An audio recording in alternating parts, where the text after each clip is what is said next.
এই যে আমরা গত 5 বছর ধরে দেখছি কিভাবে নারীদের উপর নির্যাতন চলছে, কিভাবে বালুরঘাট, বেলডাঙ্গা, মুর্শিদাবাদ, মালদার আদিবাসী মহিলাদের উপর ধর্ষণ এই ধরনের ঘটনা ঘটছে।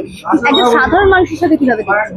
দেখুন, বর্তমানে রাজ্যের যা পরিস্থিতি তাতে নারীরা রাত্রিবেলায় নিরাপদে বাড়ি ফিরতে পারছে না, নিরাপদে বেরোতে পারছে না। আমরা অভয়াকাণ্ডে দেখেছি, আমরা হাঁসকালি কাণ্ডে দেখেছি।